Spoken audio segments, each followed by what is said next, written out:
It's time to start looking at actually exploiting a SQL injection risk. And what I want to do is use this sample website I've got here to show you how to find this risk. Now this website is from another one of my Pluralsight courses, Hack Yourself First, How to Go on the Cyber Offense. Now this is a really great course for going through a whole range of different risks in web applications.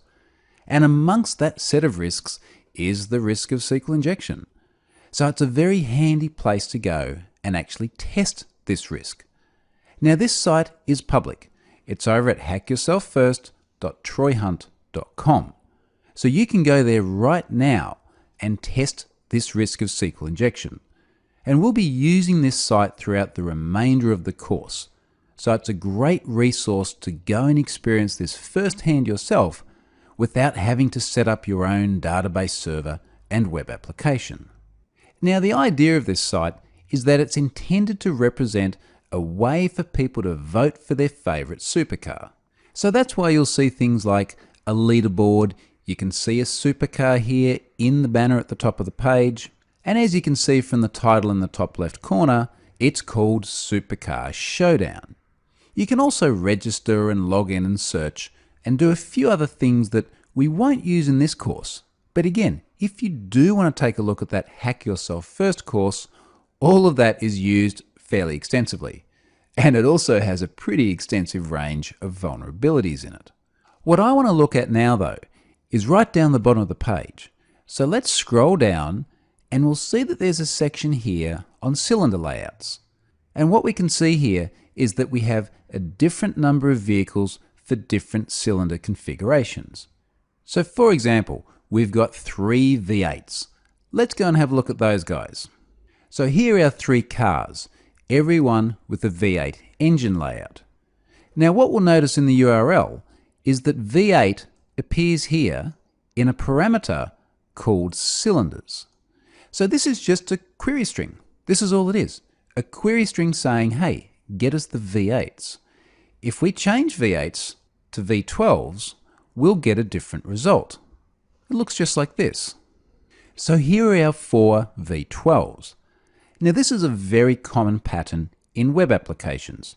The query string parameter is simply describing the nature of the data that the page must show. There's nothing wrong with this. It's a very natural way of building applications.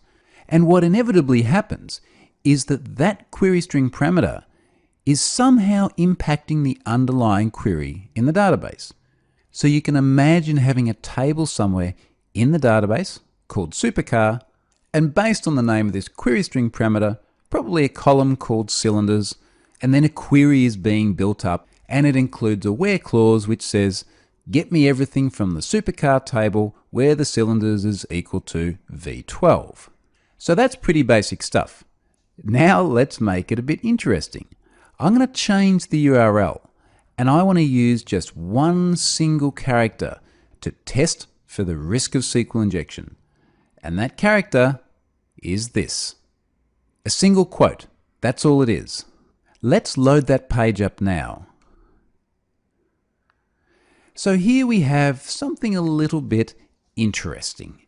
And clearly this is an exception, an unhandled exception at that. So something has gone wrong in the application. And rather than the application just simply saying, hey, something has gone wrong, and having a nice friendly page, maybe the ability to submit an error report or something like that, instead, we've got this internal exception that has bubbled up into the browser. And the exception tells us a lot of things. So one of the things it tells us here in this section on exception details is that it's a system.data.SQL client.SQL exception. Now this application is an ASP.NET MVC application, a model view controller application. So a very typical pattern for building web apps on Microsoft Stack today. It's also sitting on top of a SQL Server database. So what we're seeing here is that this internal exception in ASP.NET is returning an exception raised by the database. So that's the bit here on SQL exception. So the database has actually told us that something has gone wrong. And in fact, what it's told us is that there is an unclosed quotation mark after the character string V12. And in fact, what you'll notice here is that V12 is encapsulated by single quotes. Well, kind of. There's one single quote before V12, but two single quotes after V12. Now in the next clip, we'll have a look at exactly why that is. So the other thing that this exception is actually telling us is that this is an error-based SQL injection risk. So I just talked about error-based risks alongside union and blind risks. This is what error-based looks like. It's the database very explicitly telling us something about the internal implementation of the system. And in this case, it's obviously telling us that it can't actually parse the query. We'll look at other really sensitive things that can be disclosed via error-based SQL injection as we progress through the course. But I just wanted to touch on one more thing first. This is an HTTP GET request. So we've made a request to this URL using the GET verb. That's what implicitly happens when you type a URL into the address bar, or when you change one in the address bar, as the case may be here.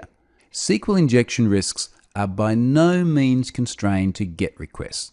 You could have a SQL injection risk in a POST request. So if we filled out a form, for example, we could well see exactly the same response if we had an extraneous quote in there like here, which wasn't properly handled. Many applications these days are also using semantic HTTP verbs, things like HTTP put and HTTP delete, because they have very specific meanings. And the point is that none of those verbs, get, post, put, delete, all of these commonly used HTTP verbs are equally at risk of SQL injection. So even though it's probably easiest just to go into the URL and mess around with query string parameters, this risk is by no means constrained to GET requests. With all this understood, let's now move on and actually start to modify the query structure such that we get this page to do something that it was never designed to do.